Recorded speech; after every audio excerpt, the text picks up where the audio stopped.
Madame, Messieurs, bonsoir, bienvenue pour ce Facebook Live afin d'éclaircir les prévisions pour demain. Il y a une trentaine de départements ce soir placés en vigilance par Météo France, vigilance orange, aux orages encore sur les régions du centre de l'Île-de-France notamment. Ça va de l'Oise en passant par l'Île-de-France jusqu'au Loiret par exemple. Cette vigilance aux orages va être levée en fin de journée, début de soirée, probablement entre 18 et 22 heures. L'instabilité va progressivement se résorber. Et puis tout l'ouest, je n'ai pas affiché la carte, mais de la Bretagne au Limousin, en limite du Périgord, alerte orange pour 33 départements ensuite. Au vent violent, cette carte qui va évoluer progressivement. Peut-être le Massif central sera en alerte orange, peut-être le Lot, comme la Dordogne, ainsi que d'autres départements pourraient être en alerte orange dans les prochaines heures. Donc il faut suivre la situation, bien sûr, sur le site de Météo France pour avoir la carte de vigilance actualisée régulièrement. La situation générale est assez simple. Il y a actuellement, on le voit sur la carte, une dépression qui a apporté de la pluie ce matin. On l'a vu, si vous êtes en Dordogne, vous l'avez constaté, mais principalement sur l'ouest du pays. Puis cet après-midi, la perturbation est partie à l'est. Et on le voit ici matérialisé en violet, la courbe indique de l'instabilité. C'est un front instable de cette perturbation. Donc il y avait des orages parfois très forts. Il y a eu des rafales de vent jusqu'à 106 km/h à Orléans tout à l'heure, sous un orage. Il y a eu parfois de la grêle. Donc une vigilance aux orages assez bien justifiée. Un petit peu moins sur le pays de la Loire et sur la Bretagne. Il y a eu un peu moins d'instabilité, mais l'instabilité s'est vraiment déclenchée sur les régions centrales et se décale progressivement à l'arrière de cette perturbation vers l'est du pays. On le voit actuellement très peu ici, mais il y a la tempête qui est en formation ici. C'est le minimum dépressionnaire qui est en train de se former à l'arrière de la tempête qui a touché les îles britanniques aujourd'hui. En France, on a eu simplement un peu de vent aujourd'hui, mais il y a eu vraiment beaucoup de vent sur les îles britanniques cet après-midi. Il y a eu des rafales là-bas jusqu'à 120, 125 km/h. Et donc là, il y a un minimum dépressionnaire. On va le voir dans quelques instants pour la carte de demain. Alors voilà, ce soir, on le voit, il était à peine là, mais on le voit très rapidement se former ici et plonger ensuite en direction de la France. Voilà, demain à la mi-journée, le cœur de la dépression ici sera sur la Bretagne et il va plonger en Méditerranée. Et on voit très bien les gradients ici, les isobars qui se resserrent. Et donc, beaucoup de vent attendu demain, une nouvelle fois, vous allez dire, sur les régions de l'ouest. C'est le quatrième ou le cinquième coup de vent que l'on s'apprête en fonction des secteurs à connaître en 3 semaines. Alors ça fait beaucoup, il y a à chaque fois des dégâts. Alors il n'y a pas eu de tempête majeure depuis le début de l'hiver. On a quand même eu la première tempête, on a eu dans les premières tempêtes début février quand même une alerte rouge avec des vents à 150 km/h. C'était début, il me semble que c'était vers le 6 février, c'était le samedi. Ça a été assez fort, mais depuis les coups de vent, ça soufflait plutôt entre 80, 90, parfois 100 km/h. Demain, la tempête sera un peu plus forte. On aura quand même des rafales assez fortes. On le verra dans quelques instants. Ça pourrait quand même aller sur les côtes jusqu'à 140, voire 150 km/h. Donc ça va être les deux tempêtes principales de l'hiver. C'était celle, je crois, le 6 février, le samedi. Et puis là, ce sera demain. Donc demain, de nouveau, un gros coup de vent, une tempête assez importante, sérieusement envisagée sur les régions de l'ouest de la France. On va voir ça en détail dans quelques instants. Actuellement, alors, comme je vous l'ai dit, il y a beaucoup de vent actuellement, notamment en Grande-Bretagne. Il y a des vents à plus de 100 km/h là-bas. Ça a tendance quand même à se calmer. Sur une grande partie de la France, il y a des rafales de vent. Alors, éventuellement, il y a des rafales à plus de 100 km/h sous les orages. Les micro-rafales sous les orages, mais d'une manière générale, il y a du vent à 30, 40, voire 50 km/h sur une grande partie nord du pays. Le vent est assez calme sur le sud-ouest et en Méditerranée. Le vent commence à peine à se lever ici en Bretagne, prémisse de la tempête qui va arriver demain, d'abord chez les Bretons, et puis le trajectoire ensuite va se décaler des vents forts jusqu'en Méditerranée. On va le voir dans les cartes détaillées dans quelques instants. Alors on voit très bien le centre dépressionnaire qui apporte ce matin de la pluie sur la France et qui apporte l'instabilité cet après-midi. Il est placé ici actuellement sur la Bretagne, il circule assez lentement, hein, le vent il se déplace vraiment peu, il tourne plutôt sur lui-même, hein, mais il va se décaler progressivement vers la mer du Nord dans le début de la soirée. Et puis à l'arrière, on ne le distingue même pas encore, mais on voit les prémices, hein, ce sont la masse compacte nuageuse, c'est la tempête qui va nous arriver droit sur la Bretagne pour la nuit prochaine et demain. Ça va concerner d'abord dans la matinée les Bretons et puis rapidement à la mi-journée, les vents vont se décaler dans l'intérieur des terres, hein, sur le Poitou-Charentes, sur le Limousin. La Dordogne sera également bien concernée par ces vents violents. Puis ça se décalera dans l'après-midi progressivement ensuite vers le Massif central avant de finir en soirée les vents forts vers la Méditerranée. On va voir ça dans quelques instants. Les pluies, elles circulent beaucoup plus rapidement, pardon. On voit bien la perturbation qu'on avait ce matin. Il y avait des bonnes pluies, hein, en Périgord ce matin. Il a beaucoup plu de nouveau. Les pluies ont rapidement filé et on le voit, hein, la perturbation est déjà arrivée sur les régions de l'Est de la France en cette fin d'après-midi. On la distingue ici, la perturbation qui part, hein, vers l'Allemagne. Et à l'arrière, on a ces lignes d'averses et d'orages qui sont puissants. Il y a parfois de la grêle, hein, des beaux giboulées de Mars sur les régions du nord de la France, tandis que les régions du sud, globalement, ont un peu moins d'averses. C'est le cas ici en Périgord. Il a pratiquement pas plu dans l'après-midi, hein. On a eu quelques gouttes ici ou là, mais on le voit très bien que vraiment dans l'ensemble, les régions de la moitié sud de la France, ici, si l'on coupe la France au sud, il y a assez peu de précipitations, alors que sur la moitié nord, on distingue pas mal d'averses, hein. C'est d'ailleurs là que les départements sont encore ce soir en vigilance orange en raison des orages. Alors, on va voir la carte des vents dans quelques instants. Alors, voilà ce que je prévois pour demain. Alors, ce sont les rafales de vent maximum. Bien sûr, comme à chaque tempête, le vent ne soufflera pas en même temps du côté de Brest que du côté de Marseille. C'est bien sûr logique, hein. Le centre dépressionnaire va passer de la Bretagne aux régions centrales avant de s'estomper progressivement et de se combler dans les terres et de finir sa course en Méditerranée. Donc, les vents vont d'abord souffler, on va dire, grosso modo aux alentours de 3, 4, 5 heures du matin sur la Bretagne, ça va commencer à souffler, puis ça soufflera fort dans la matinée, ici sur ces régions du littoral. Ça soufflera quand même fort sur le littoral jusqu'au Pays Basque.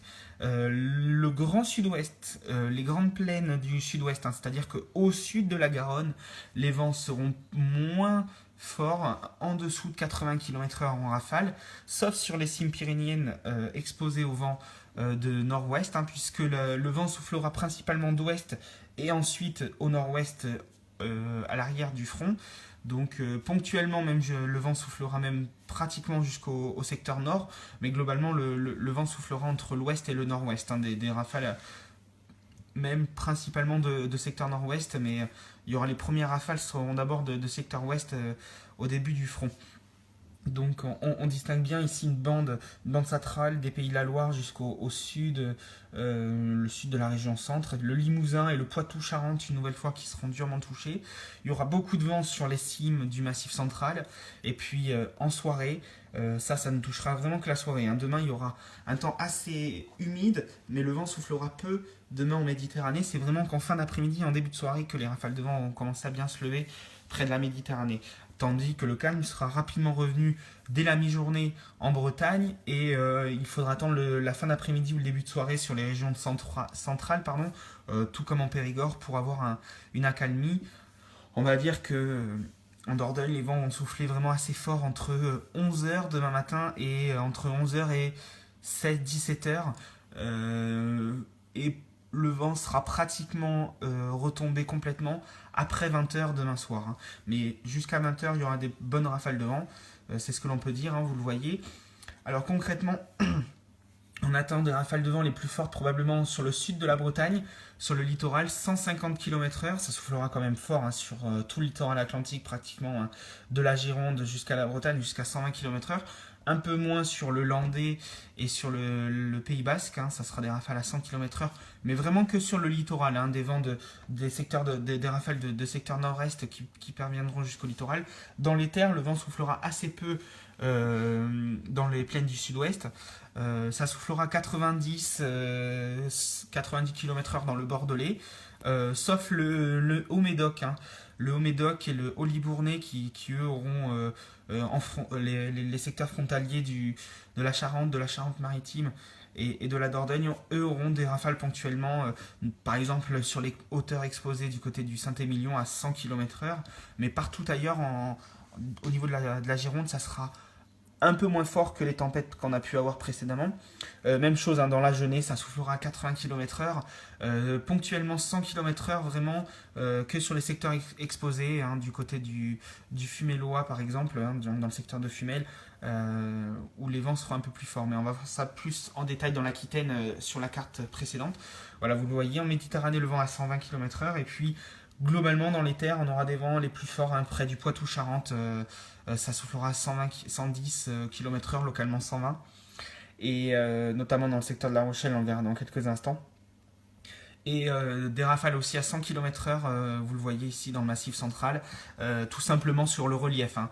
Bien sûr, dans les vallées du Massif central, le vent soufflera assez peu, mais dans les reliefs et les crêtes qui sont exposés au vent de ouest-nord-ouest, là on aura des rafales de vent à 110 km/h dans l'après-midi de demain. Ça c'est pour l'après-midi. On va voir la carte de la Nouvelle-Aquitaine. Alors ce sont les rafales là aussi maximum que l'on aura, hein. Le vent ne soufflera pas aussi fort partout. Alors vous le voyez sur la carte, hein, le vent qui soufflera donc très peu, hein, sur le Landais et sur le Pays Basque. Et puis partout ailleurs, on aura quand même des rafales. Alors supérieures à 100 km/h sur le Limousin, sur une grande partie du Poitou, ponctuellement jusqu'à 110 km/h sur les premiers contreforts du Massif central, ici du côté de Tulle par exemple, ou de Ussel, 100 km/h en Dordogne. Peut-être, ça c'est une carte que j'ai publiée ce matin, les vents seront peut-être un petit peu plus décalés, c'est-à-dire que le centre dépressionnaire passera un peu plus au nord que ce qui était prévu ce matin d'après l'actualisation de ce soir. Donc les vents seront peut-être plus, au lieu qu'on ait du 110 km/h en Entronnay, ça sera peut-être plus dans le secteur de Limoges, et on aura peut-être plus 100 dans le Nontronais et 90 dans le Sarladais. À 10 km/h près, quand même, ça sera de bonnes rafales de vent, vous le voyez. Hein, 100 km/h, hein, je vous l'ai dit ici, hein, du côté par exemple de Saint-Émilion ou dans le Médoc, mais on sera à 90 km/h dans le Bordelais, dans le reste du Bordelais. Sur le littoral, dans la Nouvelle-Aquitaine, globalement, c'est vraiment le secteur du littoral du côté de l'île de Ré ou de l'île d'Oléron. On aura des rafales à 140 km/h.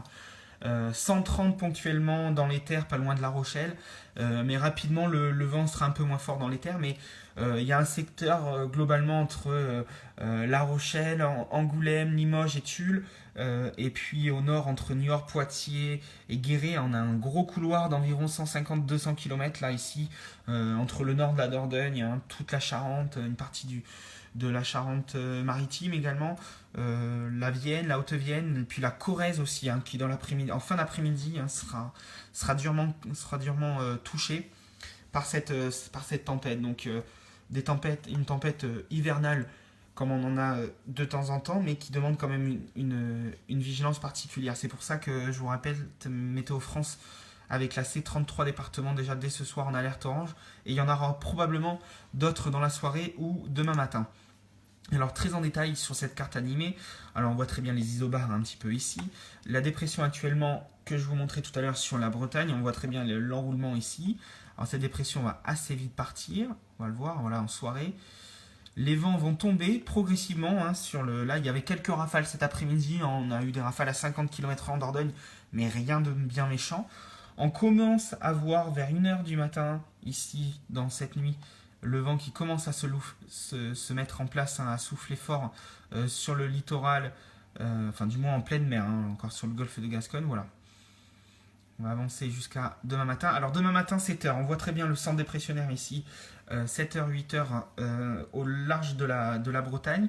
Des vents à 120, 130, voire 150 km/h près des caps exposés. Alors ça, c'est le Finistère qui sera durement touché demain matin. Le vent qui commencera déjà à bien souffler sur l'ensemble du littoral. On voit bien aussi que les cimes pyrénéennes seront concernées ici par des vents assez violents. Des vents qui ne concerneront pratiquement pas les régions du nord de la France, donc on va assez peu s'y intéresser dans ce Facebook Live. On va avancer un petit peu au milieu de matinée, aux alentours de 10h, 11h. Le centre dépressionnaire, les vents les plus forts en Bretagne, ça commencera déjà pas mal à souffler en Poitou-Charentes. Quand on est dans le rouge comme ça, hein, dans le rouge, dans le Bordeaux, dans le rouge assez vif, c'est des rafales déjà à 100 km/h. Donc on voit que ça va souffler bien, hein, on est à plus de 130 ici en Bretagne, même dans les terres, hein, la Bretagne va être assez durement frappée. Voilà, puis vous voyez, à partir de midi, les vents vont commencer à souffler, déjà hein, pratiquement 100 km/h sur le non-trôné, tandis que le sud de la Dordogne sera encore assez peu concerné par ces vents violents, et puis on va avancer aux alentours de 14-15 heures. Alors voilà, progressivement rentrant dans les terres, les vents vont un petit peu s'estomper, mais on voit très bien hein, le massif central où les vents seront assez forts, les Pyrénées qui continueront à avoir des vents très forts sur les crêtes et sur les cimes bien exposées. Le vent commencera en milieu d'après-midi à se lever près de la Méditerranée, mais on aura des rafales à 90-100 km/h loin des 120 dans la soirée. Puis, comme je vous l'ai dit, hein, les plaines, vous le voyez du sud-ouest, hein, notamment le Pays Basque, le Landais, le Sud-Gironde, le Lot-et-Garonne, donc pour l'instant, qui seront vraiment concernés par des rafales à 70-80 km/h. Ça va augmenter un petit peu, vous allez le voir aux alentours de 16 heures.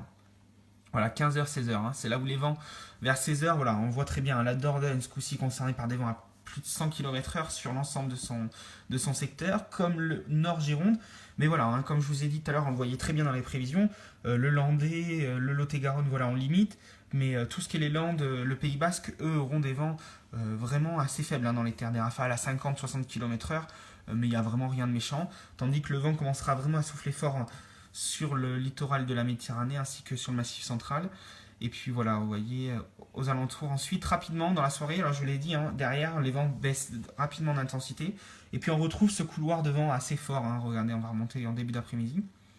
Et c'est ce que je vous disais, voilà, hein, globalement, du Poitou-Charentes jusque sur le Limousin, sur le Périgord, et en se dirigeant ensuite vers le massif central, on voit bien la Corrèze ici, où je vous ai annoncé des vents jusqu'à 110 km/h, on les voit très bien hein, ici, on est bien en rouge sur ces secteurs. Voilà, donc la tempête qui va ensuite passer. Puis je vous ai dit, voilà, après 20h, on aura encore un peu de vent jusqu'à 20h, voilà, 19h. 19h, le Sarladé, le Terrassonnet seront encore bien concernés, il y aura des bonnes bourrasques. Et rapidement derrière, le vent ne dépassera plus 50 km/h, vous voyez. Dès 22h, le calme devrait être revenu. Alors pour l'instant, comme je vous l'ai dit, hein, la Dordogne n'est pas en vigilance orange. Alors d'ailleurs, juste quand même, parce que bon, je n'ai pas grand chose, je vais revenir hein, sur la carte de vigilance de Météo France, qui peut évoluer encore. Hein. Voilà, donc quand on voit la carte, on voit que les rafales de vent seront les mêmes en Charente, en Dordogne ou en Corrèze. Alors le département de la Dordogne n'est pas en alerte orange pour l'instant en vent violent. Ça pourrait évoluer dans les prochaines heures. Hein. Mais voilà, quand on voit les cartes, hein, il faut rester extrêmement prudent. Hein, parce que, voilà, bon, Météo France a peut-être jugé ne pas classer le département en alerte orange. Pourtant les vents ils seront forts, notamment hein, sur une grosse moitié nord. Alors c'est vrai que quand on voit la carte, en plus la Charente est en orange et la Corrèze de l'autre côté est en orange. Entre les deux, on voit bien la Dordogne en jaune. Alors est-ce que le vent va sauter au-dessus de la Dordogne pour aller directement en Corrèze? Je ne pense pas. Donc on se doute très bien que cette grosse moitié-là qui est entre les deux départements d'orange, forcément, serait pratiquement, si la Dordogne serait un département plus petit, forcément on sera en alerte orange. Peut-être que par rapport au Sarladé, enfin le sud du moins, pas le Sarladé, mais le sud bergeracois qui sera un peu moins touché par ces vents, où on devrait avoir 80-90 km/h, contrairement au nord où on aura 100 ou 110. Peut-être que tout le département n'était pas jugé en alerte orange, donc ils ont préféré peut-être le laisser en jaune. Ça peut passer à l'orange, voilà, mais il faut être extrêmement prudent. Euh, Même s'il n'y a pas d'alerte orange, moi personnellement, voilà, je vous invite vraiment à la grande prudence. Vous pouvez le voir, hein, vous l'avez vu sur les cartes juste avant. Voilà, les modèles météo sont assez clairs, ils sont assez nets. Les vents vont vraiment couper là, donc on est vraiment à la limite. Hein. On est en jaune, mais c'est un jaune bien orangé quand même, je pense, par rapport à ces rafales de vent. Hein. Voilà, on se doute très bien que les rafales de vent ne vont pas passer de Angoulême à sauter au-dessus de la Dordogne et puis vont atterrir à Brive. Forcément, les couloirs de vent entre Périgueux, entre Nontron, du côté de Ribérac, de Ribéracois par exemple, hein, ou encore des secteurs comme Thiviers, comme La Coquille, comme Tenon, voilà, tous ces secteurs-là vont être durement touchés par la tempête demain, donc il faut vraiment être extrêmement vigilant. Et puis cette carte de vigilance d'ailleurs peut encore évoluer, puisque le massif central, je pense que notamment une partie du massif central, peut-être le Tarn, le Tarn-et-Garonne, l'Aveyron ici, le Lot, qui sera aussi durement touché par la tempête demain, mais plus tard, peuvent passer en alerte orange dans la soirée ou demain matin. Il faudra bien sûr suivre, puisque voilà, ensuite hein, la Bretagne sortira de l'alerte orange à mesure que la tempête passe, mais cette vigilance orange se décalera progressivement vers le secteur méditerranéen. Donc il faut être vraiment extrêmement prudent. Deux raisons aussi pourraient être et redoubler de vigilance, j'ai envie de dire. C'est que nous sommes déjà à la quatrième ou cinquième gros coup de vent en Dordogne. Hein. On a eu, c'est le cinquième demain coup de vent en Dordogne en 3 semaines. Alors on l'a vu qu'à chaque fois qu'il y a eu du vent, on a eu une seule fois une alerte orange pour le moment. Et à chaque fois, on a eu jusqu'à 10 ou 15 000 foyers privés d'électricité, donc ça veut dire qu'il y a des dégâts. Il y a eu beaucoup d'arbres tombés sur les routes, et donc ça justifie une vigilance particulière. Alors je vais revenir par rapport à la carte des vents. Hein, je vais vous remettre sur la carte des vents pour demain, hein, pour tous ceux qui nous rejoignent au niveau de la vidéo. On va avoir une carte à maille un peu moins fine. Je reprends la carte juste là, avant de vous donner deux détails par rapport au vent. Alors, le premier détail pour moi au niveau du vent, pourquoi il faut être vraiment vigilant, c'est parce que, donc je vous l'ai dit, cinquième coup de vent demain, il y a des arbres qui ont été fragilisés, qui pourraient finir de tomber demain.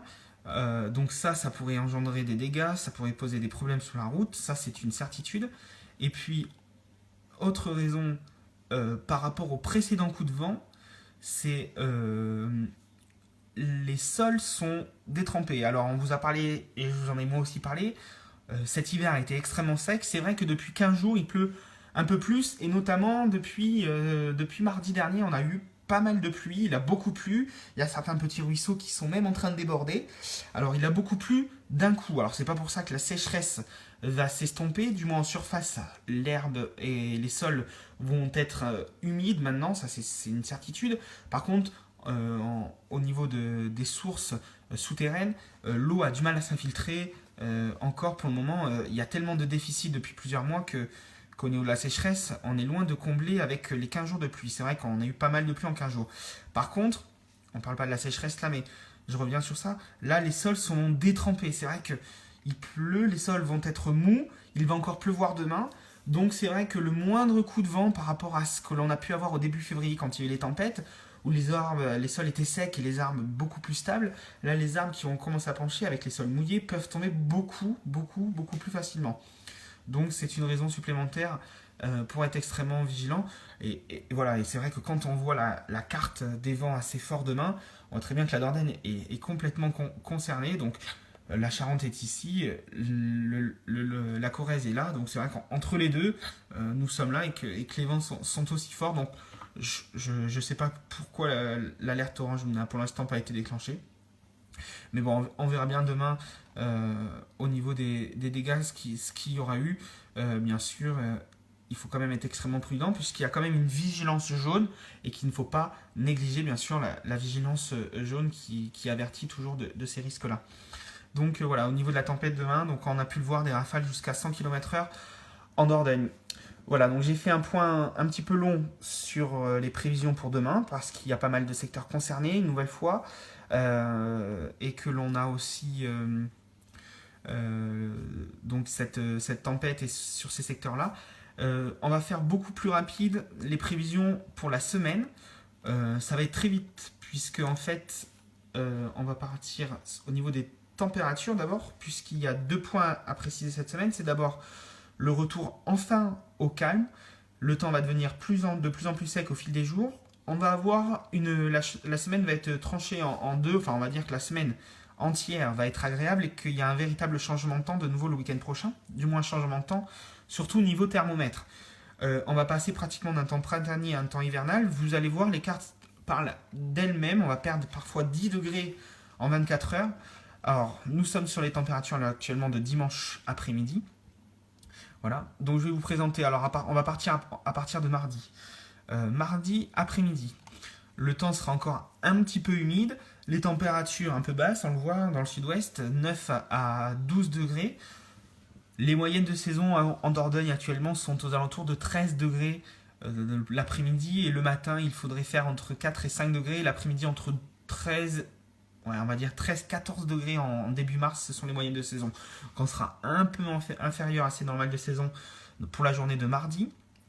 Mercredi, le temps sera assez ensoleillé, Progressivement, on a de la chaleur, le vent va basculer au secteur sud-ouest en début de semaine et ça va remonter de la chaleur pour le milieu de semaine. À partir de mercredi, voilà, on sera dans des normales de saison entre 12 et 17 degrés dans le sud-ouest. Il commencera même à faire doux dans les régions, dans le secteur du Pays Basque, hein, vous voyez, 17 degrés. En plus, le ciel sera assez dégagé mercredi. Il y aura encore un peu de nuages, mais plus de pluie. Ça sera la première journée sèche depuis quelques jours, hein, parce qu'il a déjà... vendredi, on a eu un temps sec, mais voilà, depuis, il pleut pas mal. Voilà pour mercredi. Vous allez voir jeudi, voilà, jeudi, temps printanier. Alors jeudi matin, les matinées seront un peu fraîches, hein, ça c'est à noter dans la semaine. En milieu de semaine, les matinées seront un peu fraîches. Normalement, il n'y aura pas de gelée. On en sera parfois pas très loin, mais dans l'après-midi, il fera beaucoup plus doux. Voilà, jeudi, alors jeudi, le soleil va commencer à briller franchement, vous le voyez, et dans les régions du sud-ouest, on aura parfois 20 degrés. Le temps sera extrêmement agréable. Donc, une belle journée jeudi pour en profiter. Hein, il faudra en profiter parce que le soleil ne va pas vraiment nous quitter après, mais niveau thermomètre, on sera vraiment loin de ce que l'on a actuellement. Voilà. Alors vendredi, ça sera la journée. Normalement, hein, c'est assez fiable. Hein. La fiabilité jusqu'à vendredi est très très bonne. Vendredi, on va profiter d'une vraie journée de printemps. Il fera parfois jusqu'à 25 degrés à l'ombre. C'est des températures dignes d'un mois de mai, ou voire même d'un mois de juin, près des Pyrénées. Hein. On a 24-25 degrés. Surtout par l'effet de fun, le vent de sud soufflera fort. En Dordogne, on a des températures. Alors là, c'est des modèles bruts. Quand on a un effet de fun, on peut toujours ajouter 1 ou 2 degrés à ces cartes que l'on a actuellement. Donc, vendredi, avec le soleil, comptez 21 degrés en moyenne en Dordogne. Hein. 21 degrés à Périgueux, probablement. 20-21 degrés. On aura parfois 22 degrés à Bergerac. Il fera 23-24 degrés sur l'ensemble du sud-ouest et je vous l'ai dit jusqu'à 25 degrés au pied des Pyrénées, du côté de Perpignan, de Biarritz. Une vraie journée complètement estivale. Le ciel sera beau, on n'aura pas de brouillard le matin, il fera pas très frais le matin en plus, on aura déjà 7-8 degrés parfois dès le début de la matinée. Donc vraiment vendredi, une belle journée. Et puis ensuite, le week-end prochain, ça devrait être un petit peu plus humide. La fiabilité n'est pas mauvaise, elle est un peu moins bonne que jusqu'à vendredi, c'est vrai, mais les prévisions sont quand même bonnes, donc je vous en parle. Voilà, même si la fiabilité n'est pas optimale à 100%, ça semble se confirmer d'actualisation en actualisation. Voilà, donc regardez la carte de vendredi des températures après-midi, je vous montre celle de suite de samedi après-midi. Voilà, fini les 25 degrés, pas plus de 13-14 degrés, on aura même une moyenne de 11 degrés en Dordogne. On va perdre 10 degrés par rapport à la veille. Il y aura toujours du soleil, il sera un peu couvert, mais il y a une perturbation qui va arriver par la région, cette fois-ci du nord, et ça c'est le changement. Je vais vous faire voir la carte des pluies après. D'habitude les perturbations arrivaient par l'ouest, c'est le cas en ce moment, on n'a pas vraiment de froid, on a une certaine douceur, mais voilà, c'est gâché par l'humidité, il pleut beaucoup en ce moment. C'est pas le cas la semaine prochaine, on aura vraiment de la douceur et un temps sec. Et puis à partir de samedi, la perturbation descend cette fois-ci du nord, comme en plein hiver. Et donc regardez, je vous laisse voir les températures en fin de week-end. Voilà, dimanche prochain. Et puis en début de semaine prochaine, on pourrait avoir vraiment un véritable coup de froid. Alors il faudra en reparler. Mais par contre, on pourrait avoir de gros gelées le week-end prochain, en milieu de semaine prochaine et en fin de week-end prochain à partir de dimanche. Regardez les températures matinales.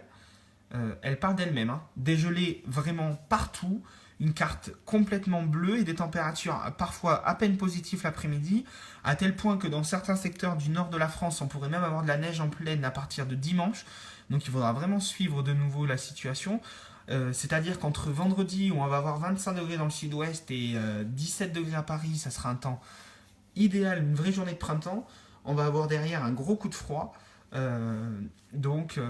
Voilà, mais bon, signe quand même d'une bonne nouvelle après un mois de février qui aura été agité avec les tempêtes et les coups de vent que l'on aura eu et les pluies de ces derniers jours. Il y a des journées comme vendredi qui vont quand même redonner le moral et signe quand même que la douceur arrive progressivement parce que je pense pas que le froid que l'on aura le week-end prochain et en début de semaine prochaine va durer vraiment longtemps, sachant qu'en plus, globalement, les températures seront froides, le vent sera de secteur nord-nord-est, c'est-à-dire que ça sera un froid plutôt sec, c'est-à-dire un peu comme on a eu au mois de janvier. Alors on n'est plus au mois de janvier, il ne fera pas moins 10, il y aura des bonnes gelées le matin, mais vraiment on aura un temps vraiment tranchant. Hein. Entre vendredi et le week-end prochain, entre jeudi, vendredi et samedi et dimanche, le temps sera radicalement différent. Au niveau du thermomètre, l'ambiance sera vraiment pas du tout la même. Niveau temps, comme je vous l'ai dit, Ça devrait rester assez sec, hein, c'est à froid assez sec, avec ponctuellement un petit peu d'humidité, on va le voir dans quelques instants sur les régions du nord. Voilà, alors ça c'est aujourd'hui. Voilà les pluies. Alors, hein, mardi, il y aura encore un petit peu de pluie. Puis voilà, à partir de mercredi prochain, le temps va vraiment rester sec. Mercredi, jeudi, il y aura un peu d'humidité sur les régions du nord. Mais voilà, jeudi, vendredi, regardez, le temps sera vraiment sec. Et là, c'est samedi matin. Regardez, samedi dans la journée, voilà. Il y a vraiment de la pluie, mais cette pluie arrive vraiment par le nord. Donc avec le froid, ça sera synonyme aussi, on le voit sur ces images, de retour de neige sur les Alpes, sur les Pyrénées ou sur les massifs centrales. Euh, voilà, donc on aura de la neige, vous voyez, voilà, par exemple, ça c'est cette carte mardi prochain. Voilà, on a de la neige pratiquement en pleine sur toutes les régions du Nord. Alors c'est très loin, bien sûr, je ne vous annonce pas, on n'est pas là pour parler de ça, on est très loin. Mais voilà, ça voudrait vraiment dire quand même que même s'il ne va pas forcément neiger, hein, c'est assez, il y a assez peu de chances qu'il neige vraiment sur ces régions-là. Mais ça montre quand même que les modèles voient du froid arriver pour la semaine prochaine. Donc voilà. Euh, vous avez été nombreux à me suivre, donc je vous en remercie. Et donc on va résumer rapidement ce qu'il y a. Donc la tempête pour demain, euh, avec un gros coup de vent, hein, jusqu'à 100-110 km/h en Dordogne. Il faut être très prudent, je le répète, mais il faut vraiment être prudent. Mardi, mercredi, des journées de transition avec des températures de saison. Alors les températures de saison, c'est vrai que début mars, c'est pas vraiment encore le printemps totalement.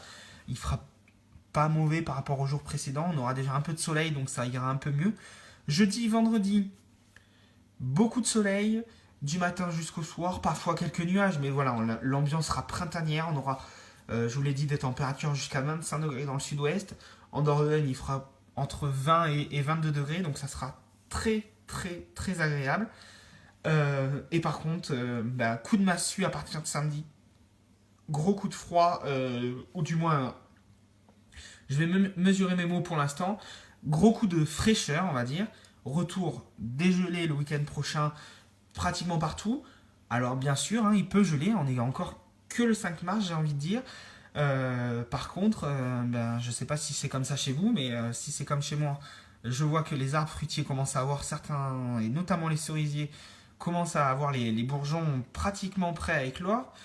Il va falloir vraiment s'inquiéter quand même si vraiment il fait très froid la semaine prochaine, sachant que juste avant, avec les 22 degrés qu'on aura vendredi après-midi, ça va, et la pluie qui sera tombée ces derniers jours, ça va avoir fait du bien à la végétation, à la nature. Le soleil derrière, ça va pousser d'un coup. Et le froid, c'est le gros coup de massue qui tombe derrière. S'il y a 1 ou 2 jours de gelée la semaine prochaine à 0, -1, ça sera pas méchant.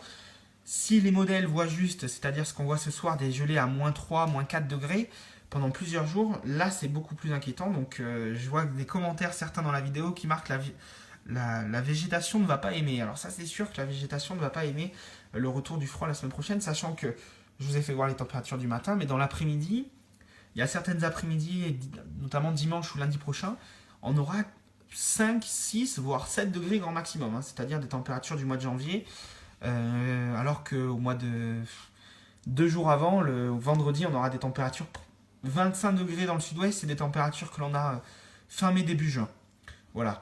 Donc on va passer du mois de juin au mois de janvier en 48 heures, donc c'est assez radical au niveau de ce changement de temps. Le seul point, c'est que sur toute la semaine, qu'il fasse plutôt froid ou plutôt doux, c'est-à-dire plutôt doux en fin de semaine et plutôt froid le week-end prochain, comme je vous l'ai dit, le temps sera globalement sec et ça, ce sera la vraie amélioration, c'est-à-dire le retour au moins au moins d'un temps sec. Il n'y aura pas forcément tout le temps beaucoup de soleil, mais il y aura moins un temps sec, c'est-à-dire beaucoup moins d'humidité. Ça va permettre un petit peu au sol de pouvoir absorber un petit peu l'eau qui est tombée au cours de ces 5-6 derniers jours, parce qu'il a vraiment beaucoup plu depuis mardi. Il y a des endroits où il est tombé pratiquement 80-90 mm d'eau en 5-6 jours. Donc c'est plutôt pas mal. Voilà. Je vais vous laisser. Je vous souhaite une excellente soirée. Il faut être extrêmement vigilant demain. Il y aura pas mal de dégâts, hein. Ça, c'est probablement l'une des 2 tempêtes les plus fortes que l'on aura eu cet hiver. Alors là, les tempêtes, on les compte plus sur les doigts d'une main maintenant, parce qu'il y en a eu quand même 5 gros coups de vent ces 5 dernières semaines. Pratiquement, il y a pratiquement un coup de vent, voire 2 dans certaines semaines depuis le début du mois de février. Donc les conditions vraiment mauvaises. Donc demain, soyez extrêmement prudents. Voilà, je ferai un petit point peut-être demain soir, pas en Facebook Live je pense, mais on fera un petit point dans la journée. Voilà. Demain matin, je posterai un post avec les toutes dernières prévisions pour le coup de vent. Et vous pourrez mettre en commentaire, comme on a l'habitude de le faire et comme surtout vous avez l'habitude de le faire.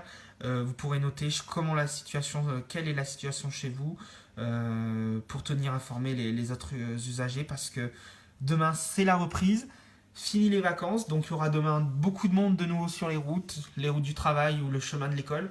Et donc on restera ensemble et on fera la route ensemble demain toute la journée pour suivre l'évolution. Ben, s'il y a des coupures d'électricité ou pas chez vous, que ce soit en Dordogne ou d'ailleurs, ou alors éventuellement des arbres qui pourraient tomber.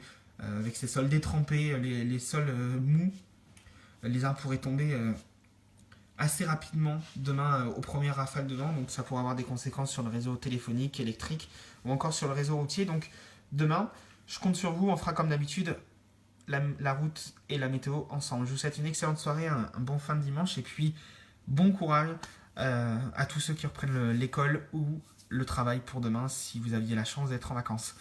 Excellente soirée, merci, au revoir.